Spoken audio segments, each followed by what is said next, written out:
Bismillahirrahmanirrahim. Assalamualaikum warahmatullahi wabarakatuh.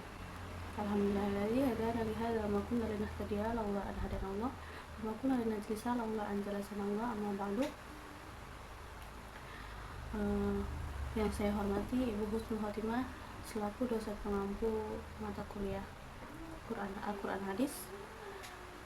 Kemudian teman-temanku yang saya banggakan serta para penonton dimanapun Anda berada. Pada siang hari ini saya Nazwa Tania, mahasiswa kampus SDI Brebes, jurusan pendidikan ekstensi semester 5, akan mempresentasikan penelitian pembelajaran Al-Quran Hadis di MA. Dibuatnya video ini guna memenuhi pengembangan pembelajaran di EMA. Sebelumnya mohon maaf bila ada banyak kesalahan dengan penelitian saya, karena saya juga masih belajar. Jadi mari kita belajar bersama-sama. Baik, saya akan membahas atau meneliti Al-Quran Hadis di EMA kelas 10 bab 1, yaitu tentang Al-Quran adalah wahyu Allah. Baik, langsung jadi di poin A. Al-Quran adalah kitab suci terakhir yang diturunkan oleh Allah Subhanahu wa Ta'ala kepada Nabi Muhammad SAW. Allah Subhanahu wa Ta'ala juga menurunkan kitab-kitab suci kepada para nabi sebelum Nabi Muhammad SAW. Kitab-kitab suci yang wajib diimani oleh umat Islam sebelum Al-Quran adalah Zabur, Taurat, dan Injil. Kalimat tersebut mengandung faktual dikarenakan menjelaskan tentang fakta-fakta yang ada, yaitu fakta tentang adanya Al-Quran. Kemudian ada juga tentang prosedural, yakni tahapan-tahapan dari turunnya kitab-kitab Allah, yaitu yang pertama Injil, yang kedua Taurat, yang ketiga Zabur, dan yang terakhir Al-Quran. Lanjut, umat Islam harus mengenal Al-Quran sebagai pedoman hidup, way of life. Oleh karena itu, umat Islam harus memahami pengertian dan hal-hal yang terkait dengan Al-Quran. Paling penting adalah memahami isi Al-Quran dan melaksanakannya dalam kehidupan sehari-hari. Kalimat tersebut mengandung prosedural, yaitu tahapan-tahapan yang harus umat Islam tahu, yang harus umat Islam lakukan, yaitu yang pertama mengenal Al-Quran, kemudian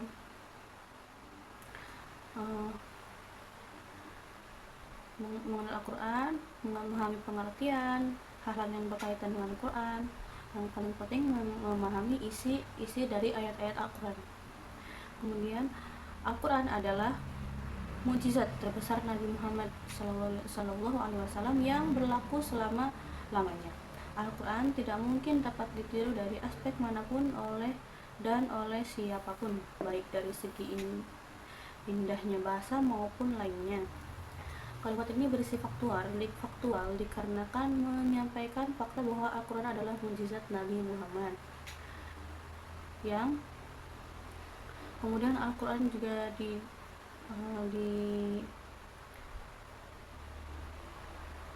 dan memberikan pengertian bahwa Al-Quran tidak bisa ditiru tidak bisa ditiru dengan bahasa manapun. Lanjut, poin C, mari memahami Al-Quran. Yang pertama, pengertian Al-Quran. Para ulama ahli Al-Quran memiliki beberapa definisi dan pemahaman tentang Al-Quran, baik dari segi etimologi maupun terminologi. Beberapa pendapat tentang nama Al-Quran secara kebahasaan antara lain adalah yang pertama itu poin pertama yaitu faktual, jadi menjelaskan tentang pendapat para ulama, maksudnya menyebutkan nama tokoh. Kemudian seperti yang disebutkan beberapa pendapat tentang nama Al-Quran secara kebahasaan antara lain adalah A. Menurut Al-Lahyai, Quran adalah bentuk kata benda inti masdar dari kata kerja qara'a yang artinya membaca. Dari kata ini, Al-Quran bisa diartikan sebagai bacaan atau sesuatu yang dibaca. Adapun potongan perubahan tasrifnya adalah sebagai berikut. Qara'a yaqra'u Qur'anan makru'un. Kata Al-Quran selanjutnya digunakan untuk menamai kitab suci yang diturunkan Allah SWT kepada Nabi Muhammad SAW. Beberapa ulama juga mengikuti pendapat ini. Dalil pendapat ini adalah Quran surat Al-Qiyamah ayat 17-18. Inna alina jam'ahu wa qur'anah fa idza qara'nahu fattabi' qur'anah. Artinya, sesungguhnya kami akan mengumpulkannya di dalammu dan membacakannya. Apabila kami telah selesai membacanya, maka ikutilah bacaan itu. Nah, pendapat tadi, pendapat yang telah nyanyi itu termasuk kalimat konseptual, dikarenakan menjelaskan tentang konsep arti dari Al-Quran, ya, menjelaskan pendapat Al-Nyanyi tentang arti Al-Quran, tentang nama-nama Al-Quran.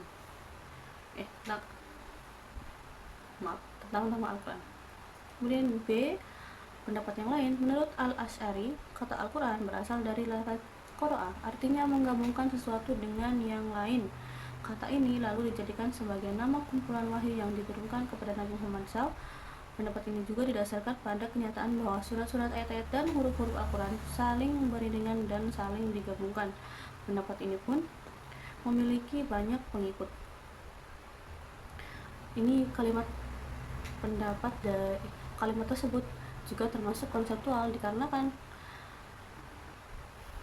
ya tadi menjelaskan tentang pendapat para ulama dan konsep-konsep yang memberikan penjelasan tentang arti kata Al-Quran. Yang ketiga, yang C, menurut Al-Farra, asal kata Al-Quran adalah lafaz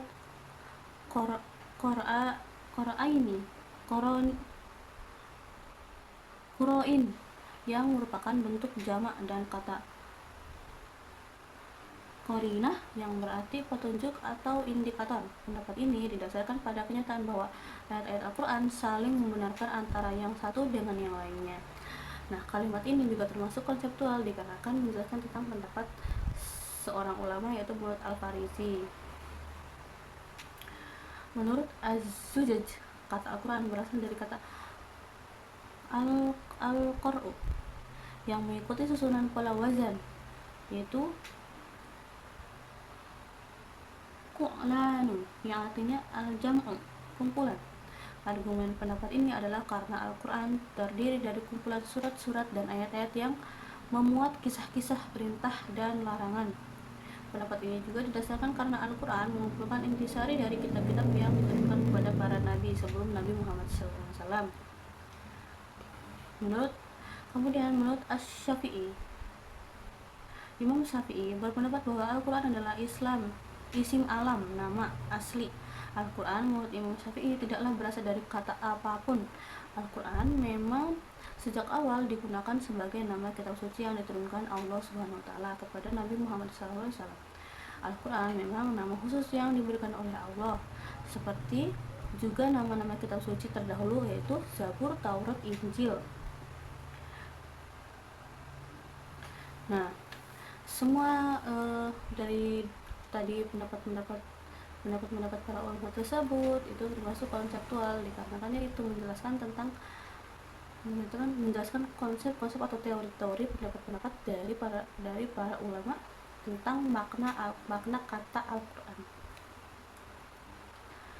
Kemudian Abu Suhbah menganggap bahwa pendapat Al-Lihyanyi adalah pendapat paling tepat. Memang pendapat Al-Lihyanyi adalah pendapat yang paling masyhur. Kemudian kalimat tadi adalah kalimat konseptual karena menjelaskan tentang teori atau konsep pandangan dari Abu Suhbah tentang pendapat-pendapat yang tadi disebutkan oleh para ulama. Dan sedangkan perbedaan pendapat tentang definisi Al-Quran disebabkan adanya perbedaan sudut pandang dan perbedaan dalam menyebutkan unsur-unsur, sifat-sifat, atau aspek-aspek yang terkandung di dalam Al-Quran. Perbedaan ini muncul karena kandungan Al-Quran yang sangat luas dan komprehensif. Semakin banyak unsur dan sifat dalam mendefinisikan Al-Quran, maka semakin panjang pengertian dan pemahamannya.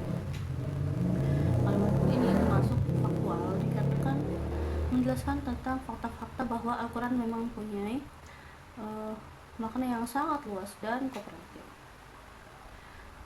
Karenanya perbedaan pendapat ini justru bisa saling melengkapi bila digabungkan pemahaman terhadap pengertian Al-Quran dan akan lebih luas dan komprehensif. Beberapa pendapat ulama mengenai definisi Al-Quran secara terminologi diantaranya adalah setelah tadi para ulama berpendapat tentang makna Al-Quran, sekarang para ulama berpendapat tentang definisi Al-Quran secara terminologi diantaranya, yaitu yang pertama, Syekh Muhammad Haudari Baik dalam kitab Tarikh At-Tasri'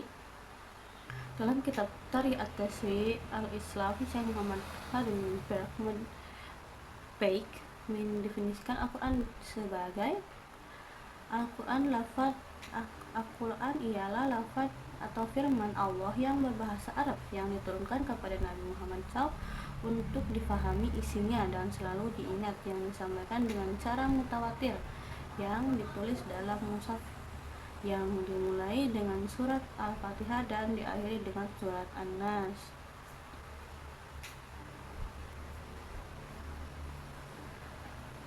Nah, kalimat tersebut termasuk konseptual dikarenakan menjelaskan tentang pendapatnya ulama Syekh Muhammad Haudari Baik. Juga terdapat prosedural, yaitu tahapan-tahapan dari diturunnya Al-Quran, tahapan-tahapan disampaikannya Al-Quran.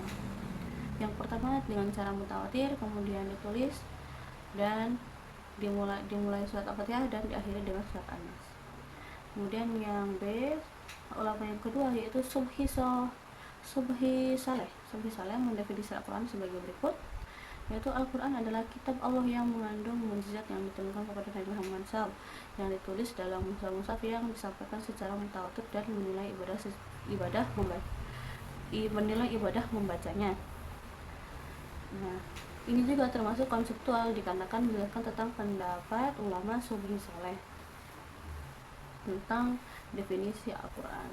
Kemudian yang ketiga, Muhammad Abduh mendefinisikan Al-Quran dengan pengertian sebagai berikut. Kitab Al-Quran adalah bacaan yang tertulis dalam mushaf-mushaf yang terpelihara dalam dada atau hati orang-orang yang menjaganya dengan menghafalnya, yakni orang-orang Islam. Nah, ini juga termasuk konseptual dikarenakan menjelaskan tentang pendapat dari ulama Muhammad Abduh. Jadi menjelaskan tentang konsep teori tentang definisi Al-Quran. Dari ketiga pendapat di atas dapat disimpulkan berbagai unsur dalam pengertian Al-Quran sebagai berikut. Al-Quran adalah firman atau kalam Allah SWT. Al-Quran terdiri dari lafaz berbahasa Arab. Al-Quran diturunkan kepada Nabi Muhammad SAW. Al-Quran merupakan kitab Allah SWT yang mengandung mukjizat bagi Nabi Muhammad. Al-Quran disampaikan dengan cara mutawatir. Al-Quran merupakan bacaan mulia dan bacaan yang merupakan ibadah. Al-Quran ditulis dalam mushaf-mushaf yang diawali dengan surah Al-Fatihah dan diakhiri dengan surat An-Nas. Al-Quran senantiasa terjaga terpelihara kemurniannya dengan adanya sebagian orang Islam yang menjaganya dengan menghafal Al-Quran. Ini adalah kalimat tersebut adalah termasuk faktual dikarenakan memberikan pengertian tentang arti-arti dari Al-Quran, arti-arti kata dari Al-Quran. Kemudian yang kedua, nama-nama Al-Quran. Setelah kita mengetahui kenapa dinamai Al-Quran, kemudian apa definisi Al-Quran, nah sekarang kita mau mengetahui nama-nama Al-Quran. Al-Quran sebagai kitabullah, memiliki banyak nama. Kitab Al-Quran, kitab Al-Itqan karya Imam Suyuti menyebutkan bahwa Al-Quran memiliki 55 nama. Pendapat yang sama juga disampaikan oleh Az-Zarkashi. Pendapat lain menyatakan ada 78 nama. Jadi kalimat tersebut termasuk konseptual karena kan memberikan pendapat para ulama, teori dari para ulama bahwasanya Al-Quran itu mempunyai 55 nama. Ada juga yang berpendapat bahwa mempunyai 78 nama. Beberapa nama Al-Quran yang paling populer adalah Al-Quran.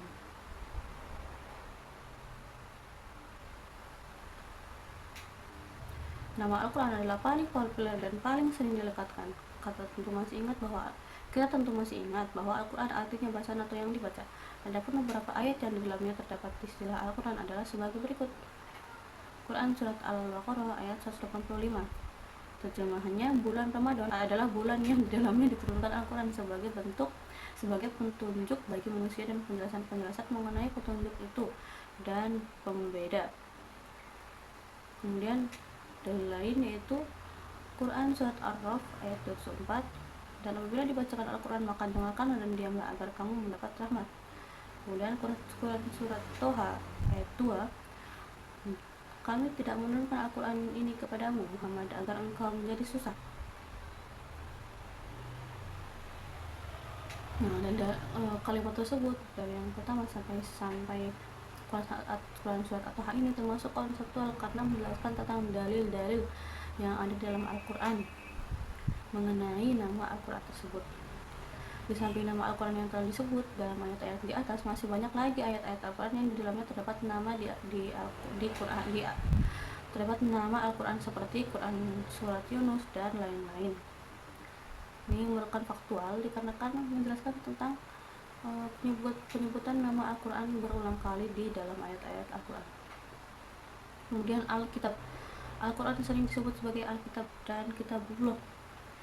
Artinya kitab suci Allah. Alkitab juga bisa diartikan yang ditulis. Dalil dari penamaan ini antara lain yang kalimat yang tadi termasuk faktual dikarenakan menjelaskan tentang arti nama Al-Quran secara dalam bahasa Arab ya.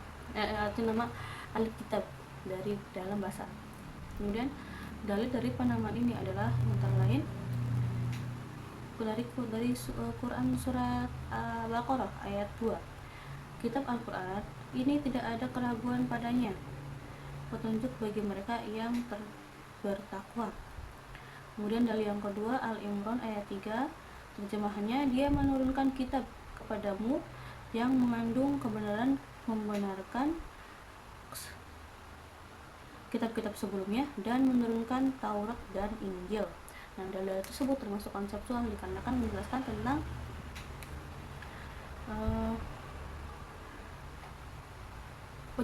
menjelaskan tentang nama Al-Quran yang disebut dengan kitab. Kemudian C. Al-Furqan. Al-Furqan artinya pembeda, maksudnya yang membedakan antara yang hak dan yang batil. Al-Furqan merupakan salah satu nama Al-Quran. Penyebutan Al-Furqan terdapat dalam surat Al-Furqan ayat 1. Terjemahannya, Maha Suci Allah yang telah menurunkan Furqan kepada hambanya agar dia menjadi pemberi peringatan kepada seluruh alam jin dan manusia. Nah, kalimat tersebut termasuk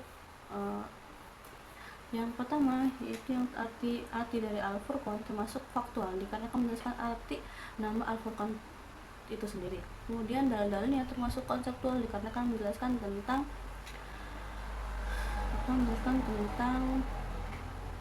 keberadaan nama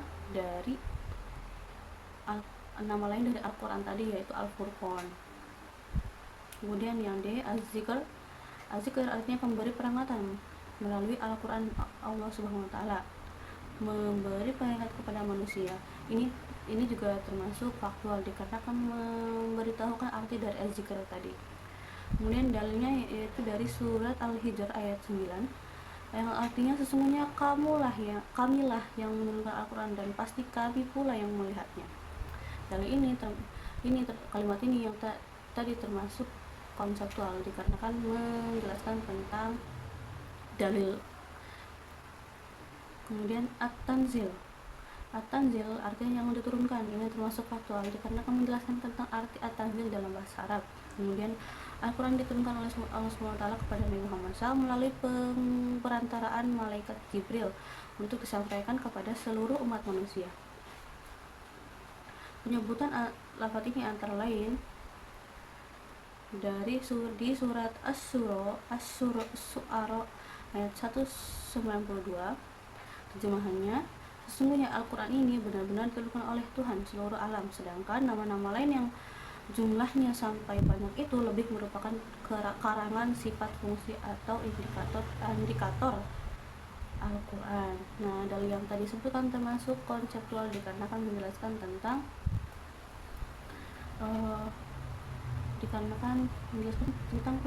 penyebutan Al-Quran dengan nama Tanzil tadi. Nah, kemudian poin D, menganalisis perilaku orang yang memahami Al-Quran. Al-Quran adalah sumber pertama ajaran Islam. Setiap muslim berkewajiban untuk berpegang teguh kepada hukum-hukum yang terdapat di dalamnya. Di dalam Al-Quran terdapat petunjuk tentang perintah-perintah dan larangan-larangan Allah. Kalimat tersebut termasuk faktual dikarenakan menjelaskan tentang definisi Al-Quran, yaitu sumber pertama ajaran Islam. Kemudian Al-Quran memuat berbagai pedoman dasar bagi kehidupan umat manusia yang berkaitan dengan keimanan, akidah, tuntunan ibadah, budi pekerti, dan lain-lain. Akidah adalah ketetapan yang berkaitan dengan iman kepada Allah SWT, para malaikat, dan kitab, para rasul, hari akhir, serta qada dan qadar, kehendak dan ketentuan Allah. Al-Quran juga berisikan tuntutan yang berkaitan dengan ibadah, yakni sholat, puasa, zakat, dan haji. Kalimat tersebut termasuk faktual dikarenakan memberikan pengertian arti dari ayat-ayat Al-Quran, yaitu yang menjelaskan tentang akidah, tuntutan ibadah, budi pekerti, dan lain-lain. Kemudian kalimat selanjutnya, sebagai kitab tuntutan hidup bagi setiap umat Islam, hendaknya setiap muslim dapat menjalani kehidupan menurut tuntutan Al-Quran, yakni dengan menerapkan budi pekerti dan etika yang dilandasi keimanan kepada Allah SWT. Sebagai kalimat tersebut termasuk faktual juga dikarenakan menjelaskan bahwa kitab Al-Quran termasuk sebagai tuntunan hidup bagi setiap umat Islam. Kemudian umat Islam diwajibkan untuk menjalani kehidupan sesuai tuntutan Al-Quran, baik dalam kesendiriannya maupun di tengah-tengah pergaulan bermasyarakat, baik masyarakat yang homogen maupun yang heterogen, berpikir, bersikap, dan bertindak menurut tuntutan Al-Quran. Kalimat keempat ini masuk konseptual, dikarenakan ini menjelaskan tentang tuntutan. Jadi umat Islam diwajibkan untuk menjalani kehidupan sesuai tuntunan yang ada di Al-Quran. Kemudian rangkuman, Al-Quran adalah kalamullah yang diturunkan kepada Nabi Muhammad SAW melalui perantara malaikat Jibril yang lafaznya autentik. Sebagai mukjizat, Al-Quran disampaikan kepada kita secara mutawatir dan ditulis dalam mushaf-mushaf yang dimulai dengan surat Al-Fatihah dan diakhiri dengan surat An-Nas. Membaca Al-Quran bernilai ibadah. Kalimat tersebut termasuk prosedural dikarenakan berisi tahapan dari arti Al-Quran, kemudian dimana diturunkannya Al-Quran, bagaimana siapa perantaranya, kemudian bagaimana Nabi Muhammad dia menyampaikan Al-Quran, yaitu mutawatir dan ditulis dan dalam mushaf-mushaf yang dimulai dengan surat Al-Fatihah dan diakhiri dengan surat An-Nas. Kemudian Al-Quran memiliki beberapa nama. Nah, ya ini termasuk faktual karena kita sudah mendengarkan tadi, yaitu Al-Quran memiliki beberapa nama yang ada juga dalil-dalilnya yang tadi sudah saya sebutkan. Baik, alhamdulillah sampai sini video saya.